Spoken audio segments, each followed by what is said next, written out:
Welcome to Rajasthan GK training. दोस्तों स्वागत है आप सभी सेकंड ग्रेड की तैयारी करने वाले सभी अभ्यर्थियों का राजस्थान जीके ट्रेनिंग के यूट्यूब चैनल पर। दोस्तों आज से मैं एक नई शुरुआत करने जा रहा हूं जिसमें अपन सेकंड ग्रेड के जितने भी ओल्ड पेपर हुए हैं, कब से जब से सेकंड ग्रेड स्टार्ट हुई है तब से लेकर के आज तक जो भी इतने भी एग्जाम हुए हैं, जितने भी उसके सभी के सभी ओल्ड पेपर मैं आपके सामने विद आंसर के साथ सोल्व कराने वाला हूं।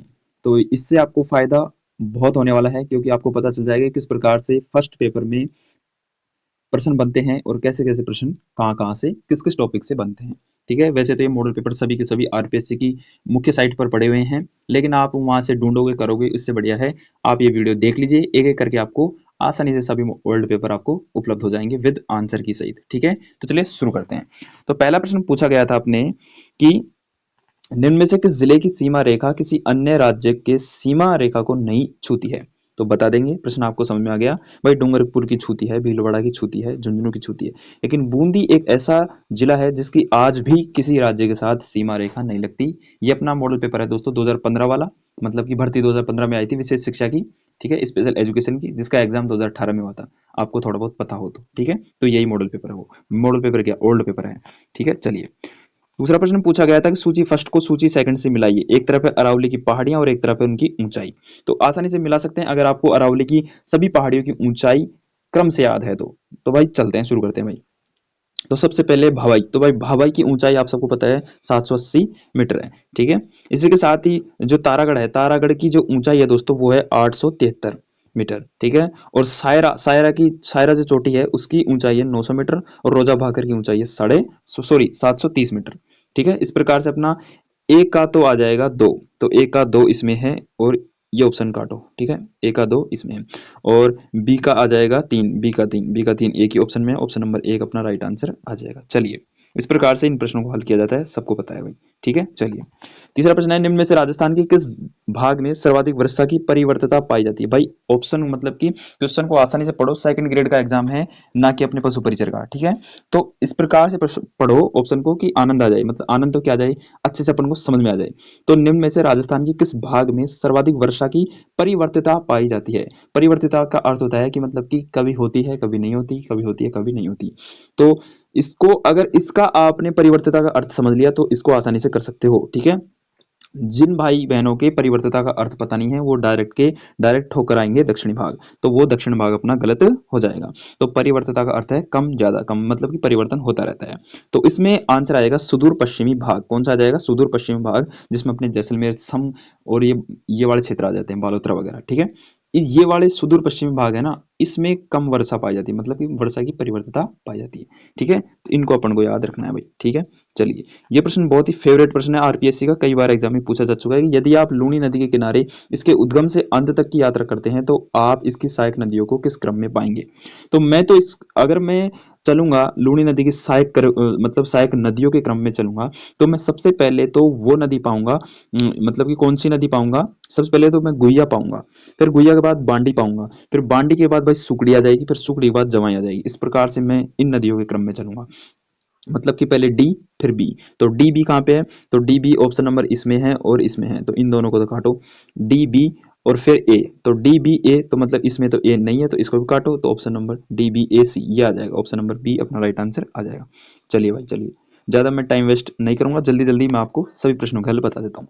निम्नलिखित में से राजस्थान में किस श्रेणी के वनों का सर्वाधिक क्षेत्र रहा है? तो पहले प्रश्न ऐसे ही पूछे जाते थे, आज भी थोड़े बहुत तो बस लेवल चेंज हो सकता है, लेकिन प्रश्न ऐसे ही आएंगे, घुमा फिरा के ज्यादा प्रश्न नहीं पूछा जाएगा। ठीक है, लेकिन लेवल का प्रश्न पत्र तो आना ही है। ठीक है, तो निम्नलिखित में से राजस्थान में किस श्रेणी के वनों का सर्वाधिक क्षेत्र है? तो सबको पता है भाई साहब, सुरक्षित वन सबसे ज्यादा है राजस्थान में। ठीक है, चलिए तो सूची फर्स्ट को सूची सेकंड से मिलाइए। एक तरफ है पशुधन और एक तरफ है नस्ल। भाई ये पशु परिचय का पढ़ के सबको याद हो चुका है, नस्ल फसल तो चाहे कहां से भी पूछ ले। तो भाई सबको पता है कि अपने जो गोवंश है, गोवंश की नस्ल है अपने कौन सी आ जाएगी? गोवंश की मालवी आ जाएगी। ठीक है, गोवंश की मालवी आ जाएगी। ठीक है, भैंस की आ जाएगी मुर्रा, भेड़ की आ जाएगी नाली और बकरी की आ जाएगी बड़वारी। ठीक है, मतलब कि एक का तीन कहाँ पे? ऑप्शन नंबर एक में ही है, राइट आंसर अपना आ गया। चलो भाई चलो, अगला प्रश्न है कि निम्न में से कौन सा सही नहीं है? कौन सा सही नहीं है? एक तरफ है खनिज और एक तरफ है उत्पादक जिला। भाई फेल्सपार अजमेर में होता है, सबको पता है। ठीक है, फेल्सपार अजमेर में होता है, वोलेस्टोनाइट अपने सिरोही में होता है, टंगस्टन नागौर में होता है, लेकिन रॉक फास्फेट खनिज अपने टोंक में नहीं होता। यही इसका राइट आंसर आ जाएगा। ठीक है, चलिए दोस्तों, अगला प्रश्न है दोस्तों कि निम्नलिखित कथनों पर विचार कीजिए तथा सही उत्तर का चयन नीचे दिए गए कोड से कीजिए। तो भाई राजस्थान में प्रथम सीमेंट प्लांट लाखेरी में स्थापित किया गया था। तो सबको पता है, जी हाँ, लाखेरी में स्थापित किया गया था। ऑप्शन नंबर ए बिल्कुल सही है। पूछ रहा है कि सोजत में टायर फैक्ट्री है क्या? नहीं, सोजत में टायर फैक्ट्री नहीं है, राजसमंद में है। ठीक है, राजसमंद में टायर फैक्ट्री है। चलो, इसको काट दिया। फिर है कि बीकानेर में स्टेट वुलन मिल है, बिल्कुल है। बीकानेर में ऊन ऊन ऊन का जो ऊन मिल है बीकानेर में, ठीक है, ऐसा बोल रहा है। ठीक है, और डी डी कह रहा है कि राजस्थान में कोटा सूती वस्त्र उद्योग, नहीं नहीं, कोटा सूती वस्त्र उद्योग के लिए फेमस नहीं है। ऑप्शन नंबर ए और सी राइट आंसर आ जाएगा। ए और सी अपना राइट आंसर आ जाएगा, और ऑप्शन नंबर 3 इसका राइट आंसर आ जाएगा। चलिए, अगला प्रश्न पूछा गया था कि जनगणना 2011 के अनुसार निम्नलिखित जिलों के समूह में सही जनसंख्या घनत्व का अवरोही क्रम कौन सा है? मतलब अवरोही क्रम मतलब बड़े से छोटे की ओर, बड़े से छोटे की ओर चलें तो जनसंख्या घनत्व की बात कर रहा है, तो बड़े से छोटे की ओर भाई भरतपुर आ जाएगा, फिर दौसा, फिर कोटा, फिर उदयपुर। ये अपना राइट आंसर देखने को मिल जाएगा। ठीक है, ओके। जयपुर आता तो जयपुर पहले आ जाता। कौन सा सुमेलित नहीं है? तो एक तरफ है, तो भाई एक तरफ किला है और एक तरफ उनसे स्थित पर्यटन स्थल है। तो कौन सा सुमेलित नहीं है? बीकानेर भाई मेहरानगढ़ में है, मेहरानगढ़ किला जोधपुर में है। जूनागढ़ किला आप सबको पता है बीकानेर में है। लोहागढ़ किला अपने जैसलमेर में नहीं है, लोहागढ़ अपने भरतपुर में आ जाएगा। रणथंभौर किला सवाईमाधोपुर में। ऑप्शन नंबर सी अपना राइट आंसर आ जाएगा। अगला प्रश्न पूछ रहा है कि प्रतिहार शासक जिसने झालोर में अपनी राजधानी स्थापित की कौन था? तो प्रतिहार शासक जिसने झालोर में अपनी राजधानी स्थापित की नागभट्ट फर्स्ट था। कौन था? नागभट्ट फर्स्ट था। ठीक है, चलिए, 12वां प्रश्न है कि चौहान शासक जो कवि बांधव या कटि बांधव के रूप में जाना जाता था। तो कवि बांधव को आप सबको पता है, विग्रहराज चतुर्थ को कवि बांधव के नाम से जाना जाता था। ठीक है, चलिए, अगला प्रश्न है कि निम्नलिखित में से कौन सा एक युग्म सही सुमेलित नहीं है? तो भाई कालीबंगा प्राचीन स्थल है, इसका जो उत्खनन करता है वो अम्लान घोष है, बिल्कुल सही है। आहड़ भी प्राचीन स्थल है, जिसका उत्खनन करता एचडी साकलिया है, बिल्कुल सही बात है। ठीक है, बैराट का केदारपुरी पूछ रहा है, लेकिन केदारपुरी बैराट का है नहीं, तो ऑप्शन नंबर अपना सी अपना राइट आंसर आ जाएगा। और देख लेते हैं बागोर, बागोर का वीएन मिश्र है, बिल्कुल सही है। ठीक है, चलिए, 14वां प्रश्न क्या कह रहा है कि निम्नलिखित में से कौन सा एक मंदिर गुर्जर प्रतिहार शैली का माना जाता है? तो गुर्जर प्रतिहार शैली का जो मंदिर है वो एक कौन सा माना जाता है? सोमेश्वर मंदिर किराड़ूवाड़ा गुर्जर प्रतिहार शैली का ही बना हुआ है, और अपना यही अपना राइट आंसर आ जाएगा। 15वां प्रश्न कह रहा है निम्नलिखित में से कौन सा जसनाती संप्रदाय का प्रमुख केंद्र है? तो भाई जसनाती संप्रदाय का प्रमुख केंद्र तो कत्रियासर है, कत्रियासर है ना, कत्रियासर ही है। Option number B. चलिए दोस्तों, अगला प्रश्न है कि निम्नलिखित में से कौन सा युग्म सही सुमेलित नहीं है? तो एक तरफ है पुस्तक, एक तरफ है लेखक। तो भाई बीसल देव रासो अपन सबको पता है नरपति नाले द्वारा लिखी गई पुस्तक है। कुमार रासो दलपत विजय द्वारा लिखी गई पुस्तक है। वैली किशन रुक्मणीरी अपने किसके द्वारा लिखित है भाई? ये भी आप बता दो। वैली किशन रुक्मणीरी अपने पृथ्वीराज राठौड़ द्वारा लिखित है। मतलब 1 2 3 अपना बिल्कुल सही है, लेकिन राव जेठ सिरोच्छंद अपने शिवदास गानड़ द्वारा लिखित नहीं है।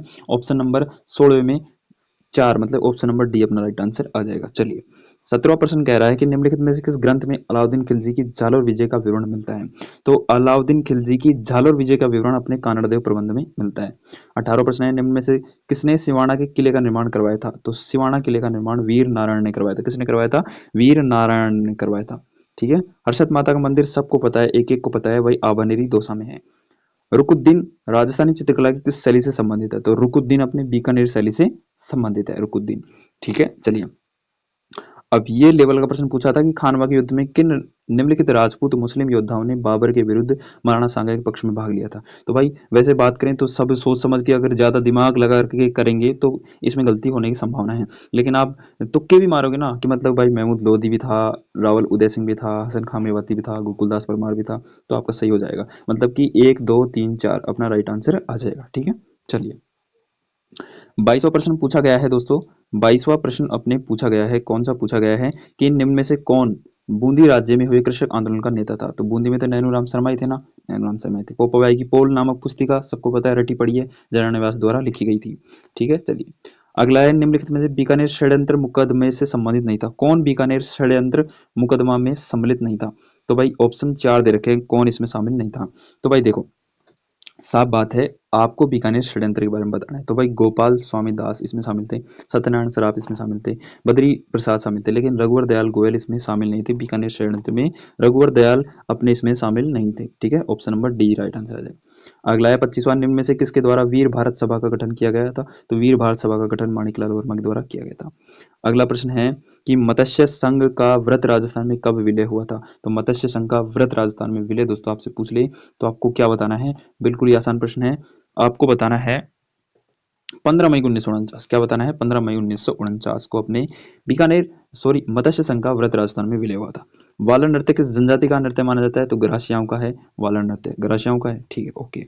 चलिए, 28वां प्रश्न पूछा गया था, निम्नलिखित में से किस नृत्य में झांझ नामक वाद्य यंत्र का प्रयोग किया जाता है? तो कच्ची घोड़ी में झांझ नामक नृत्य का प्रयोग किया जाता है। किस लोक देवता की स्मृति में तिलवाड़ा का मेला बढ़ता है? तो मल्लीनाथ जी की स्मृति में तिलवाड़ा का मेला बढ़ता है। जी हाँ, ऐसे प्रश्न पूछे गए थे 2018 सेकंड ग्रेड में। अगला प्रश्न है, निम्नलिखित में से किस राजपूत शासक द्वारा औरंगजेब के विरुद्ध विद्रोह किया गया था? तो ऐसा कौन सा राजपूत शासक था जिसके द्वारा औरंगजेब के विरुद्ध विद्रोह किया गया था? तो वो राजपूत शासक था महाराणा राज सिंह। कौन था? महाराजा महाराणा राज सिंह। चलिए, अगला प्रश्न है कि कन्हैयालाल मित्तल, मांगीलाल भव्य और मकबूल आलम किस राज्य प्रजामंडल से संबंधित थे? तो दोस्तों ये अपने झालावाड़ प्रजामंडल से संबंधित थे। ठीक है, झालावाड़ राज्य प्रजामंडल से संबंधित थे। 32वां प्रश्न पूछा गया था, खातौली का युद्ध लड़ा गया था। तो भाई खातौली का युद्ध किन किन के बीच लड़ा गया था? अगर आपको थोड़ा बहुत भी मालूम है, एक का भी नाम बता दोगे तो आपकी बिल्कुल आसानी होगी, मतलब कि जी हाँ आप कर सकते हो। तो इब्राहिम लोधी और महाराणा सांगा के बीच अपने खातौली का युद्ध लड़ा गया था। किस राजपूत शासक को राजपूताने का कर्ण कहा जाता है? तो भाई राजपूत शासक है जिसको राजपूताने का कर्ण कहा जाता है, सबको पता है, राय सिंह को कहा जाता है, जिसको राय सिंह को कहा जाता है। चलिए, कुछ प्रश्न करंट के भी हैं, उनको अपन छोड़ देंगे क्योंकि वो 2018 का करंट है, अपने अब कोई काम में नहीं आएगा। अपन सिर्फ वो प्रश्न करेंगे जो जीके से संबंधित है। ठीक है, वैसे मैं पूरा पेपर डाल दूंगा, आप देख लेना किस प्रकार से प्रश्न पूछे गए थे। अगला है कि निम्नलिखित में से किसने मेव कृषक आंदोलन का नेतृत्व किया था? तो भाई मेव कृषक आंदोलन का नेतृत्व अपने यासीन खान ने किया था। किसने किया था? यासीन खान ने किया था। ठीक है, चोखेलाओ महल राजस्थान किस किले में स्थित है? तो भाई चोखेलाओ जो महल है वो अपने रणथंभौर दुर्ग में है। किसमें है? रणथंभौर दुर्ग में है। अगला प्रश्न है कि ये अपने पॉलिटी से संबंधित है कि राज्य में प्रमुख सचिव की भूमिका का पद के संबंध में कौन सा सत्य है? तो भाई वैसे सत्य की बात करें तो इसमें सारे ही सत्य हैं, क्योंकि जो प्रमुख सचिव होता है ना, मतलब कि प्रमुख सचिव होता है वो मंत्रिमंडल का सचिव भी होता है, मुख्यमंत्री का मुख्य सलाहकार भी होता है, सचिवों का प्रमुख भी होता है वो, और लोक सेवकों का प्रमुख भी होता है। मतलब ABCD बिल्कुल राइट आंसर आ जाएगा इसमें। ठीक है, ओके। चलिए भाई, अगला प्रश्न है कि राज्य वित्त आयोग पंचायतों की वित्तीय स्थिति के बारे में अनुशंसा करता है। मतलब कि राज्य जो वित्त आयोग है वो पंचायतों की वित्तीय स्थिति के बारे में किससे अनुशंसा करता है? मतलब किससे डिस्कस करता है? तो राज्यपाल से करता है, राज्यपाल को अनुशंसा करता है। ठीक है, चलिए, अगला प्रश्न है कि राजस्थान में देश किस कार्यक्रम को लागू करने वाला प्रथम राज्य बन गया है? ये करंट से संबंधित था और इसमें आ जाएगा उच्च शिक्षा में कौशल विकास कार्यक्रम। उच्च शिक्षा में कौशल विकास कार्यक्रम। तो ये थे कुछ करंट से संबंधित प्रश्न आ चुके हैं। अब ये 2017 करंट पूछ लिया था, केंद्र सरकार के बारे में पूछ लिया था, और ये चिकित्सा बीमारी से संबंधित पूछ लिया था, उच्च न्यायालय के मुख्य न्यायाधीश कौन है। ठीक है, इस प्रकार से प्रश्न पूछ लिया था। ठीक है, तो कुल मिलाकर के अपने 48 प्रश्न पूछे गए थे जो मैं आपको बता चुका हूँ। ठीक है, तो ये था दोस्तों अपने सेकंड ग्रेड एग्जाम का पूरा जो अपने 2018 की वैकेंसी, मतलब 2015 की वैकेंसी थी विशेष शिक्षा की, जो 2018 में उसका पेपर हुआ था, वो पूरा मॉडल पेपर आपके सामने प्रस्तुत किया हूँ। ठीक है, इसको डाउनलोड कर लेना टेलीग्राम चैनल से। ठीक है, बहुत बहुत धन्यवाद।